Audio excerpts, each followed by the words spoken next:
Bueno,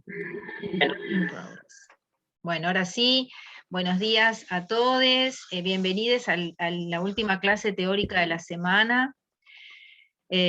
Como ya dije, disculpas por el ruido que van a sentir de fondo, pero es inevitable, es ajeno a mí, por fuera del hogar, y no hay lugar en el hogar donde el ruido no se escuche. Como siempre les pido y les digo, si es posible, primero agradezco que aclaren por el chat cuáles son los inconvenientes que tienen con la cámara, con el sonido, eso siempre me parece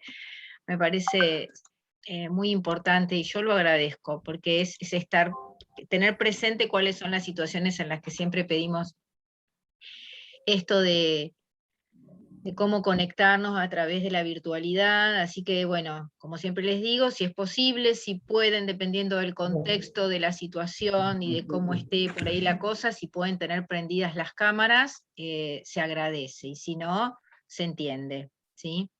También a veces, yo sé que, y porque me ha pasado, estuve mucho tiempo trabajando con datos, y sé que que el tener la cámara apagada ayuda mucho a ahorrar datos. Entonces bueno, también lo entiendo por ese lado, pero el ratito por ahí en que hacen las intervenciones sería bueno, si es que hacen una intervención, que ya habíamos hablado, creo que fue con ustedes de esto, ¿no? De las intervenciones.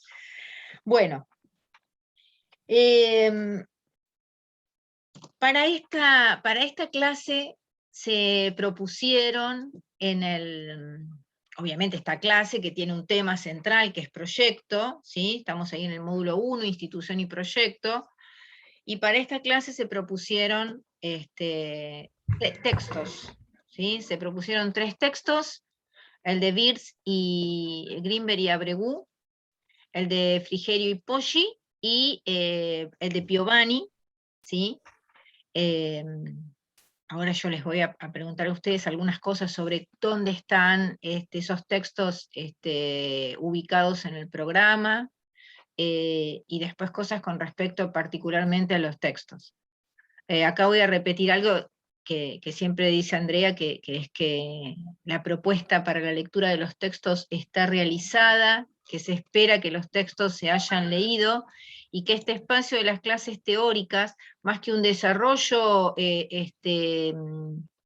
sistemático de los textos, es un intercambio, un análisis, una reflexión sobre la función de los textos, ¿sí?, en el marco de este tema en particular, que es instituciones y proyectos.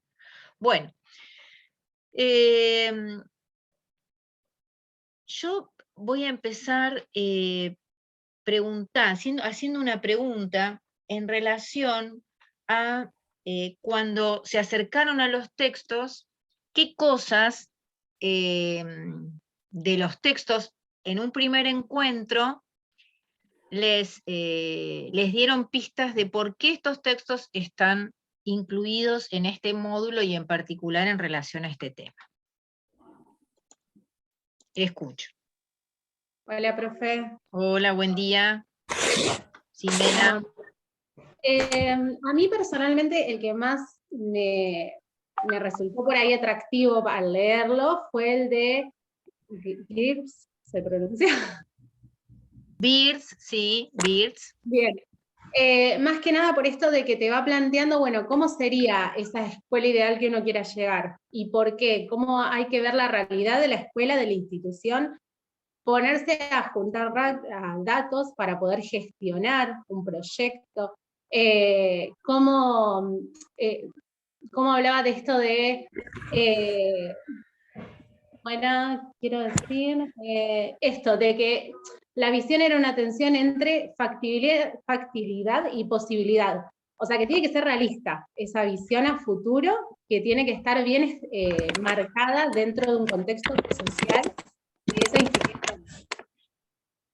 Que creo que con los proyectos que nosotros planteamos, educativos, también tiene que ser re importante eso, tener en cuenta hacia quién está destinado, cuál es lo instituido de esa escuela.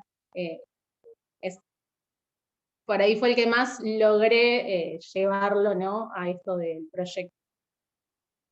Bien, sí y ahí hay algunas preguntas, perdón, porque acá está entrando gente a casa que está hablando fuerte. Ahí hay una pregunta interesante en relación al texto de Birz, ¿no? Y en relación a lo que dice Sime, cuando ella habla de síntomas. ¿Qué dice ahí cuando habla de síntomas? Sé que lo leí. Lo que hablaba de los síntomas puede ser que era de que podían, como que había que detectar bien cuál era el síntoma, o sea, que no por ahí divagar en errores que por ahí no eran los que, como ir al foco del problema y no por perderse en otros que no eran los principales. Claro, por Poder ahí va. detectar. Sí, sí, Carlota. Ahí los autores decían que a veces se ataca, como decía Sime, el síntoma y que es lo más pronto, lo que va surgiendo, y es como que, o sea, no hay algo como a seguir, algo como no un proyecto en sí, pero no hay algo claro, porque todos los días van a surgir síntomas si hay un problema. Entonces, como decía Ximena, es encontrar el problema institucional y a partir de ahí proyectar algo real, posible. Ahí está, por ahí va, ella dice, despejar los síntomas, ¿no? Despejar los síntomas, ¿para qué? Para enfocar en el problema, esto que resume de lo que dijo Sime Carlota. Es así, decir, bueno, vamos, ¿por qué? Porque eso define algo que hemos venido hablando, eso define una línea, ¿no? Un punto sobre el cual accionar, porque si no, esto, ¿no? Nos dispersamos en diferentes situaciones que quizás no estén yendo a lo que como problema la institución está teniendo que abordar. Y cuando hablamos de problema, hablamos también en esto que enfocó Sime al principio, de decir, bueno, hay un contexto, hay situaciones, ¿no? Hay problemáticas que son, y acá vamos a decir una palabra, y la voy a poner, estructurales. Digo, ¿no? A veces los síntomas lo que hacen es no permitirnos ver aquello que es estructural y que es sobre lo que tenemos que ir con las acciones para abordar lo que está sucediendo, ¿no? Y en este sentido, el texto de Birz tiene algo que es interesante, porque ella, bueno, Birz, Grinberg y Abregu, hablan sobre qué en la institución, en relación a todo esto. Hay una palabra, porque digo, hay una cosa que a mí me interesó mucho y que me interesa que también marquemos en el análisis, que tiene que ver con cómo se titulan los capítulos, ¿no? Cómo se titulan los capítulos y los libros de donde esos capítulos están siendo tomados. Me parece que es un punto interesante para tener en cuenta, porque de ahí también surge un análisis, ¿no? El texto de Birz, Grinberg y Abregu se llama La educación, ayer, hoy y mañana, el ABC de la pedagogía, ¿no? ¿Y de qué habla el capítulo? Cuando dice una mejor escuela, que podemos también entrar a pensar en qué es una mejor escuela. ¿De qué habla? ¿A qué le da importancia? ¿A qué le da peso ahí el texto? Sobre todo creo que mucho en palabras de Grinberg. Al análisis para proyectar una escuela, una educación o algo, Claro. o sea, de lo de ayer y la realidad de hoy, bueno, a ver qué queremos. Bien, sí, y eso se hace a través de qué en la institución educativa, porque ella ahí se posiciona con una palabra, ¿no? A través de la Profe. gestión. A través de la Eso iba a gestión. Sí, Flor, muy bien, también, Flor. A través de la gestión. ¿Se acuerdan? No sé si se acuerdan que hablamos en algún momento, y ya no sé ni dónde lo hablé, si lo hablé los lunes, si lo hablé acá en el práctico, ¿dónde? Que dijimos cuál era ese punto de inflexión donde se marca la coyuntura entre aquello que se piensa, que se dice, que se define, que se proyecta, con aquello que se realiza, que se lleva adelante como acción, ¿no? O sea, y el punto está en esto, en la gestión, y también no me van a dejar mentir, creo que fue Carlota, y si no, me va a aclarar que hay una intervención en un foro donde se habla sobre perspectivas de gestión, ¿no? Las diferentes perspectivas de gestión. Y eso de lo que habla el texto sobre las perspectivas de gestión tiene que ver, y otra vez volvemos a esto, ¿no? El problema, ¿no? Y visto problema como qué? Porque es interesante esto de definir problema. ¿Visto problema como qué? ¿Cómo se concibe, profe, cómo esa cultura institucional está concibiendo la escuela? Bueno, Porque, por ejemplo, una perspectiva era la de como ver a la escuela como una empresa, entonces la gestión, y sí, la gestión va a ser como todo, decir, bueno, definimos estos objetivos, lo normal es esto, y tienen que con estos pasos ser así, y dejan de lado lo real, lo que en realidad está pasando. En cambio, si tenés otra perspectiva de escuela, de educación, de alumnos, vas a tener la perspectiva esta que ellas plantean, la superadora de gestión. sí. ¿Quién más? Algo con Sí, respecto a esto también lo que hablaba era que había que hacer un diagnóstico de lo que estaba pasando para poder tener indicadores y tomar de esa realidad que vivía la escuela, bueno, qué es lo importante. Sí, bien. ¿Qué más tiene este texto? ¿O cómo lo vinculamos con el texto de Frigerio y Poggi? Si es que hay algo para vincularlos, ¿no? Si encontramos ahí algo que pueda vincular los textos. Primero pensar también en si todos estamos pensando en que estos textos que fueron propuestos para leer nos acercan un poco a la posibilidad de pensar, ¿no?, aquello que hablamos alguna vez sobre la importancia de que el proyecto no sea un vacío en relación a lo que depende de cómo nos posicionamos, ¿no? Entonces, en este sentido, ¿cuáles son las bases frente a las cuales se piensa un proyecto, ¿no? Y acá voy a hacer un paréntesis y voy a dejar para que pensemos, para todo lo que resta de este encuentro, en qué momentos fueron, en qué momentos históricos, en qué contextos históricos y de políticas educativas fueron escritos estos textos, ¿sí? Si todos fueron escritos en el mismo momento, del contexto político como proyectos educativos, y también en este sentido que pensemos por qué estamos hablando de proyecto y no hablamos de planificación o no hablamos de otro tipo de situación en la cual organizar los contenidos y las intencionalidades que vamos a llevar adelante, ¿no? O sea, Profe, sí, vamos. puede ser que el proyecto, según recuerdo, era como el marco, o sea, es flexible. En cambio, cuando ya se hace una o sea, me confundí un poco con lo que decía la planificación estratégica y el plan el proyecto, no sé bien cómo decía, pero como que entendí como que uno es más como el marco en el cual vamos a actuar y a partir del cual vamos a proyectar. A ver, la cuestión es sí, hay diferentes instancias. Uno puede decir, plan, planificación, proyecto, ¿sí? Lo que nos importa acá es pensar, o sea, todos son marcos.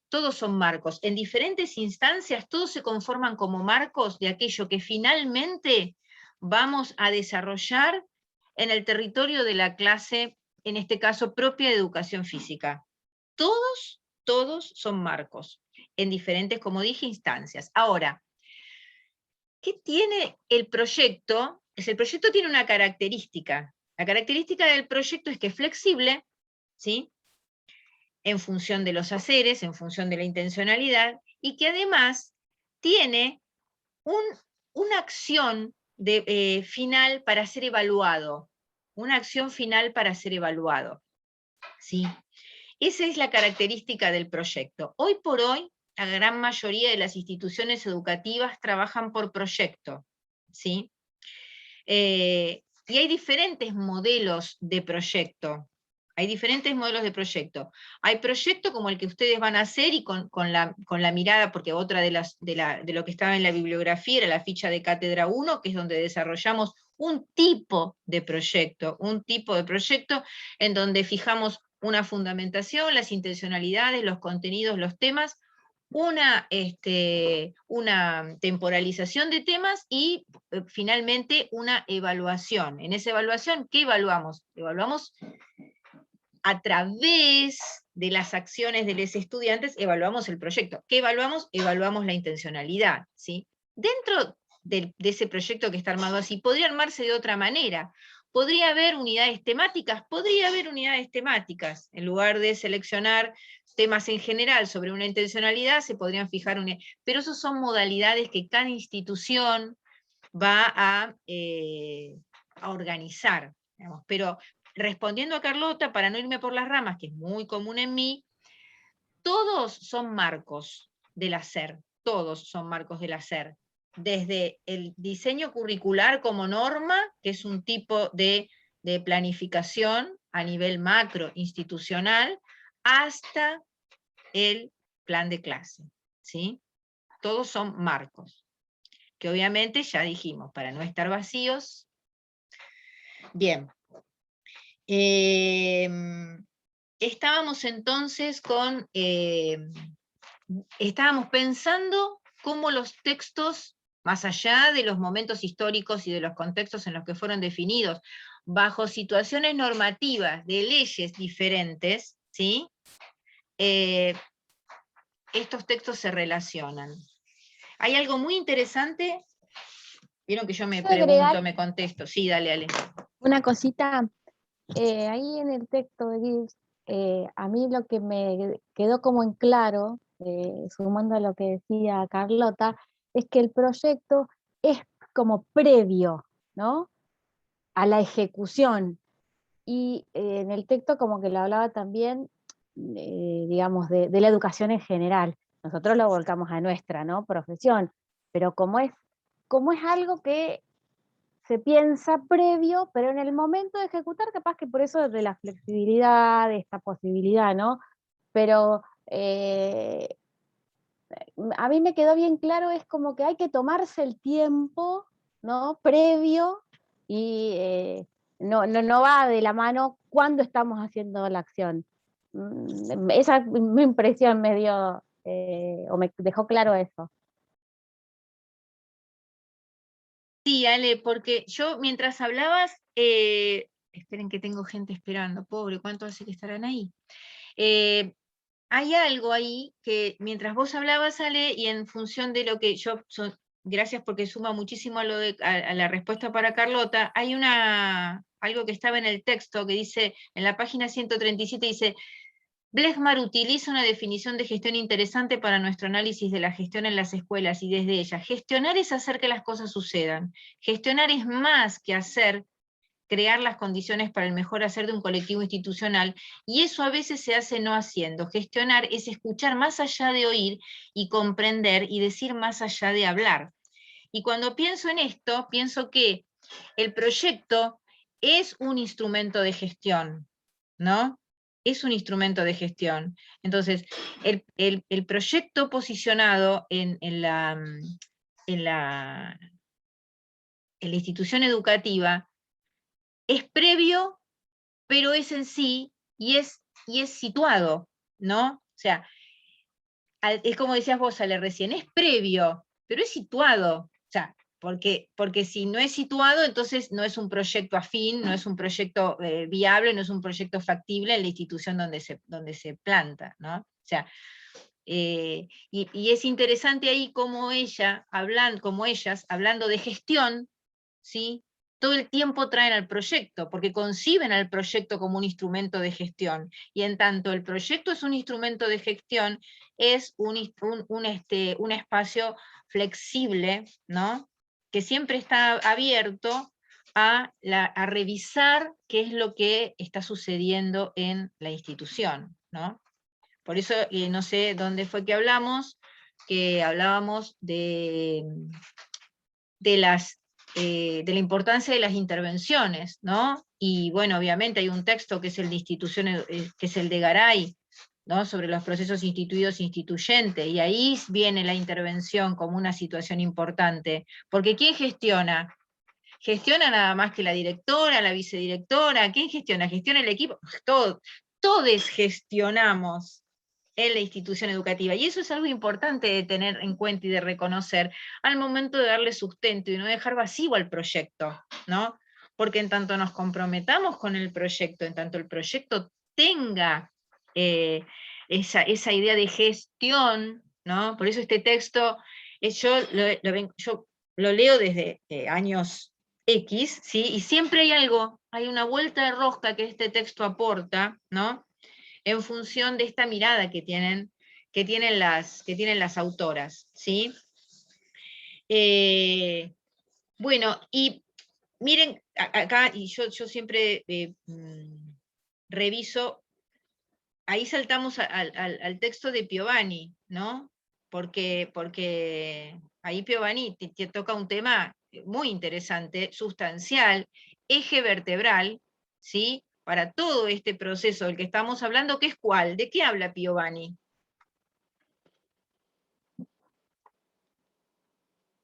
¿Llegaron a Piovani?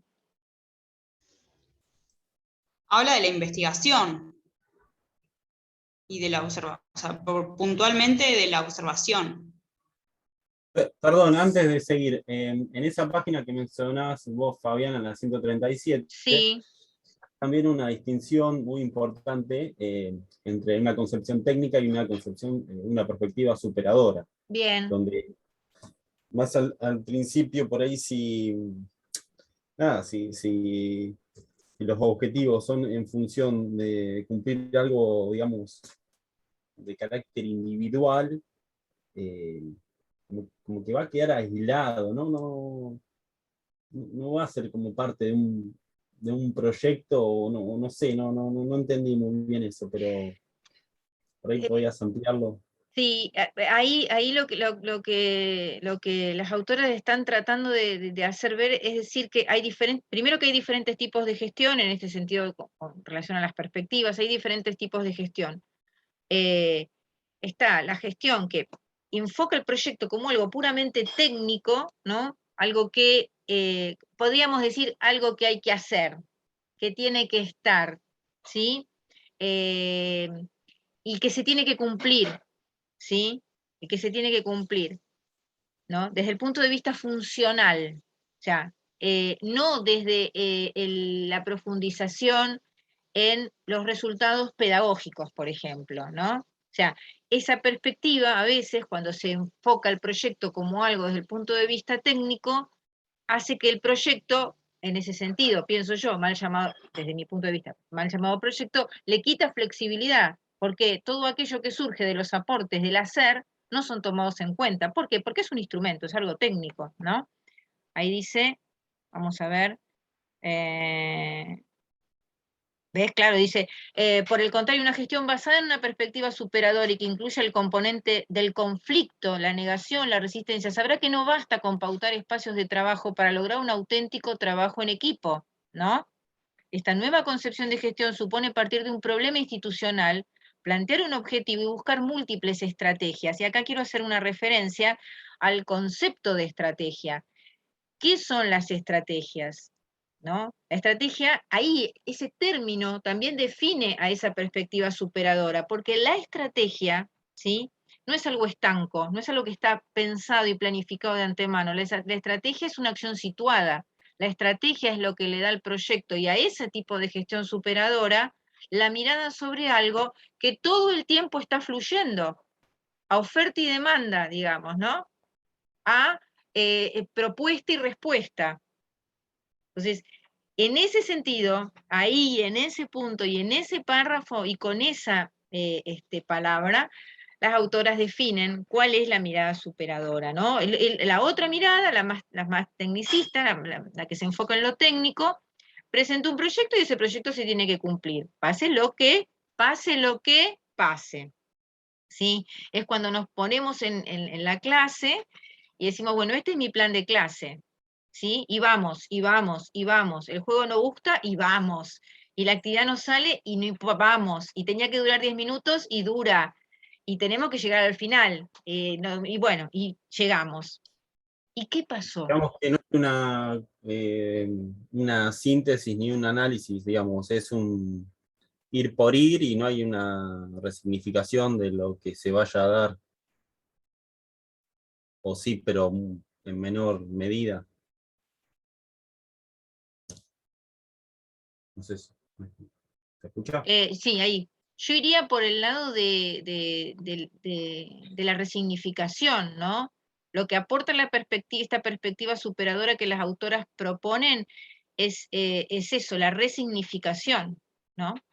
Eso de estar revisando, revisar, que tiene un componente importante, que es esto que habíamos nombrado del texto de Piovani, que es la observación, ¿no? Piovani analiza en el marco de la metodología de las ciencias sociales, por eso, bueno, hoy bien Carlota señala, dentro del marco de la investigación, ¿sí?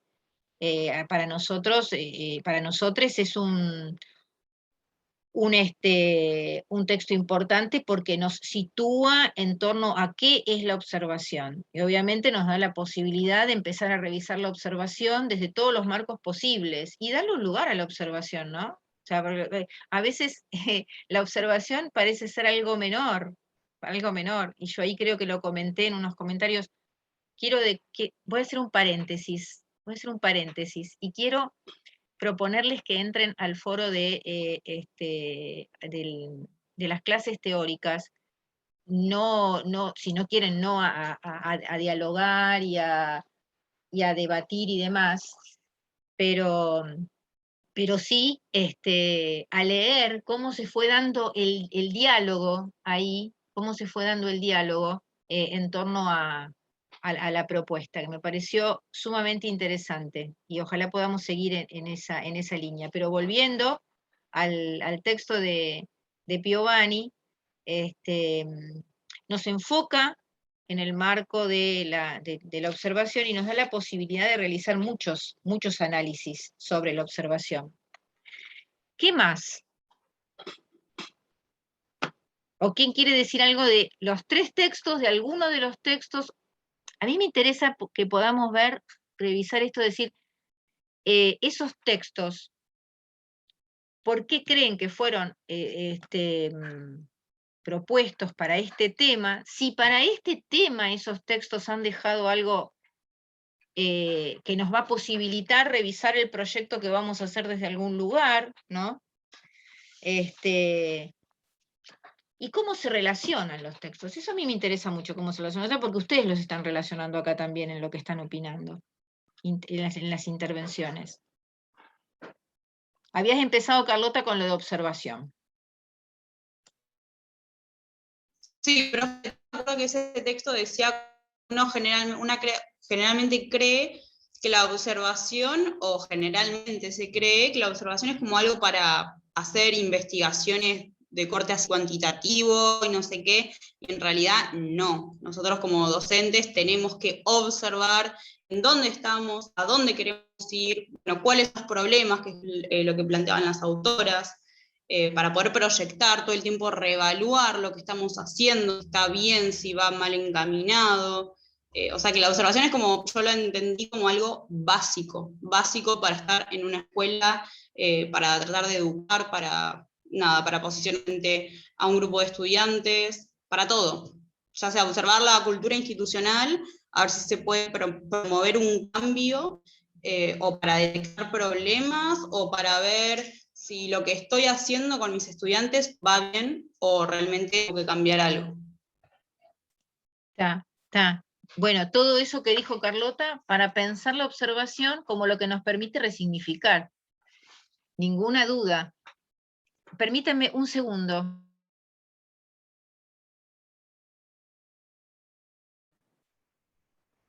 Como eso que nos permite resignificar, ¿no? Sí, Ale, perdón.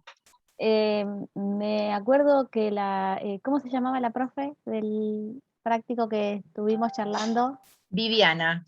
Viviana todo el tiempo, no sé si los que estuvieron se acuerdan, ella todo el tiempo hablaba de la observación y de la importancia de la observación. Y en un momento di un ejemplo de una de las alumnas que ella la veía, porque me acuerdo del gesto que hacía, porque esto se gana, ¿no? Con los años uno va ganando observación y ir puliendo qué es lo que quiere, ¿no? Observar. Y ella hace el gesto de yo la veía, porque ella daba la clase para allá y la chica estaba sentada atrás. Esto es lo que creo que también uno plasma en un papel, pero también la observación se gana en lo que no está escrito, digo, ¿no? Y cómo después terminó el relato de cómo logró hablar con ella y pero todo partió desde la observación. ¿Se acuerdan de ese ejemplo que dio? No sé si se van a acordar, Ale, porque en esta comisión de clase de teóricos no hay gente de la comisión EF. Por eso no, pero quizás haya surgido por ahí en otras de las charlas, ¿sí? Con otros profes, esto, ¿no? Sí, yo creo que la observación pasa a ser, no explícitamente, ¿no? Sobre todo en el texto de Bird, Greenberg y Abreu, no explícitamente, pero subyace en aquello que dicen como el eje vertebrador, lo importante, porque yo lo dije antes de que pido disculpas que tuve que cortar, es aquello, si no generamos un proceso de observación, ¿no? Sistemático, constante, a conciencia, todo eso otro no sucede. No sucede. Y entonces nos quedamos, bueno, hoy Jerónimo y hacía referencia a ese fragmento del texto, ¿no? Nos quedamos en esa concepción técnica del proyecto y de la gestión, ¿no? Esto está acá, esto se hace, con esto se cumple. Y todo lo que va pasando alrededor, ni siquiera los síntomas, ni siquiera los síntomas, ¿sí? Nos quedan 5 minutos, volvemos a entrar, siempre como ustedes saben, al mismo enlace. Sí. En el tema de observar es importante para poder establecer un plan estratégico, porque para poder diagnosticar. No se te escucha bien, Ana. ¿Me escucha, profe? Ahí va.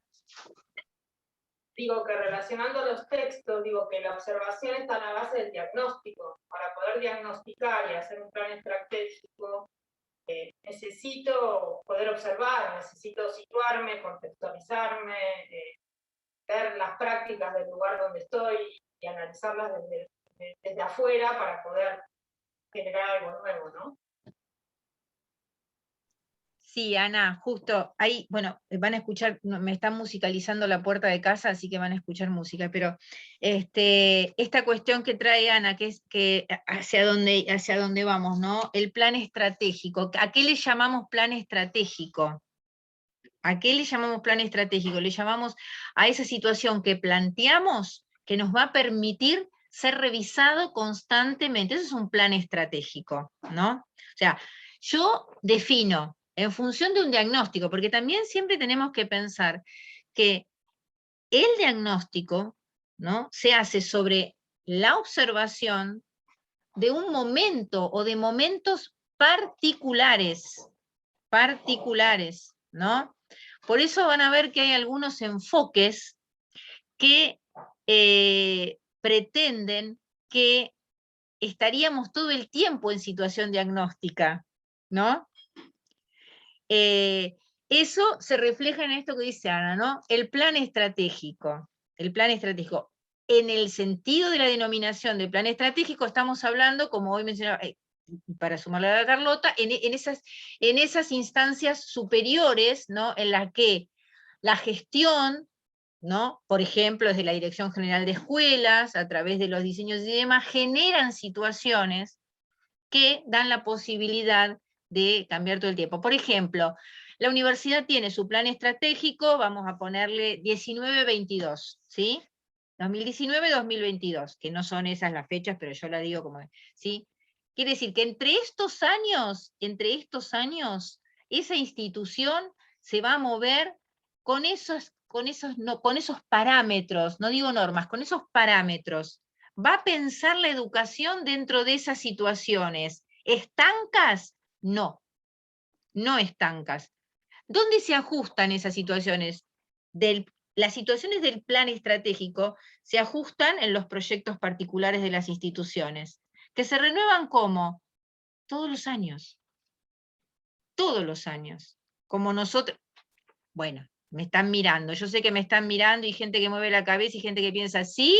Bueno, no, se debieran todos los años. igual que los proyectos de los departamentos en las escuelas, igual que los proyectos de los profes para los departamentos y demás. Todos los años. ¿Por qué? Porque el grupo de este año no es el grupo del que viene, pero más arriba, el clima institucional no es el mismo de un año para el otro, la institución no es la misma de un año para el otro, ¿no? Entonces, eso, el plan es estratégico. ¿Por qué el plan es estratégico? Ese macro, porque permite que las instituciones en todos los niveles puedan referir a ese plan, pero de manera flexible, ¿sí? ¿En relación a qué? A sus realidades, ¿sí? Uy, acá tengo, pobre María, me está esperando no sé desde cuándo. Bueno. Sí, acá en la página 138, bueno, define muy bien lo que es el plan estratégico. Dice, un planeamiento estratégico implica generar espacios institucionales para pensar dónde estamos y a dónde queremos ir, para no perder de vista las metas, para decidir sobre la base de la información real y no según intuiciones, como muchas veces hacemos. Perfecto, perfecto, perfecto. Eso de las intuiciones está... Digo, las autoras usan conceptos que son se va a cortar, seguimos en el otro, que son conceptos para analizar en sí mismo durante largo rato, ¿no? Durante largo rato, y también pensar cómo hablamos, cuando hablamos y qué decimos cuando decimos, ¿no? Porque ese concepto no está puesto ahí al azar, ¿eh? No eligieron intuiciones al azar. Pensaron muy bien y sobre todo en el marco de la definición del plan estratégico, ¿no? Sobre todo en eso, ¿no? Por eso definimos la estrategia como una acción situada. Como una Que acción hace referencia situada. a que no es aleatorio. O sea, es así porque tiene que ser así. No es que se decide según el momento lo que va Claro, pasando.